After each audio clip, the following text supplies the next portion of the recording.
My name is Courtney, and I studied Greek and Roman classics in college, and I'm here to tell you some of my favorite modern retellings to read after watching The Odyssey. First up is The Song of Achilles and Circe by Madeline Miller. These are probably the most well-known of the Greek retellings, and for good reason. If you want character-driven studies that subvert a lot of the popular culture around these myths, absolutely check these out. Song of Achilles had me crying on and off for weeks. Jennifer Saint is another author that has a ton of Greek retellings, but I'm here to tell you to read Elektra.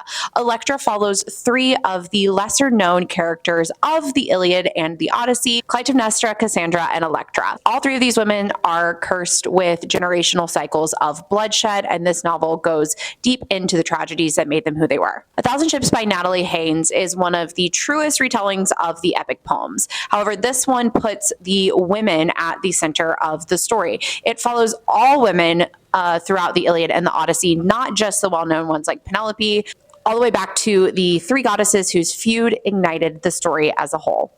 If you want more Penelope, Claire North has an incredible trilogy that focuses specifically on Penelope and the years in which she waited for Odysseus's return.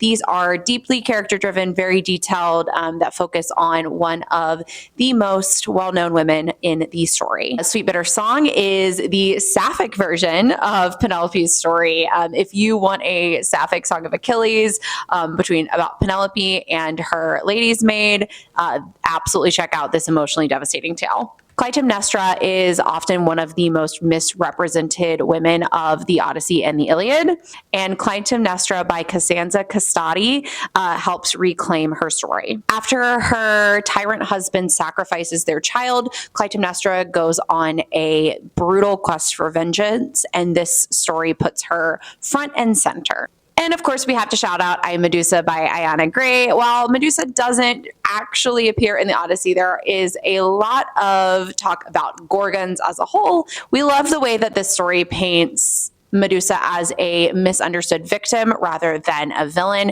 and absolutely recommend giving our fellow Arkansan a read. Sublimation by Isabel J. Kim. This one might seem a little strange because this is a modern speculative fiction. However, the author has talked extensively about how the Odyssey was one of the main inspirations for this tale. If you want a story about immigration that reimagines Odysseus's trial, absolutely check out this new noteworthy piece of literary fiction. And lastly, we just have to shout out Psyche and Eros by Luna McNamara. This has very little to do with the Odyssey besides the fact that Aphrodite was kind of the worst, but it's one of our favorite Greek retellings and absolutely worth a read. You can find all of these and more on our blog. Thanks.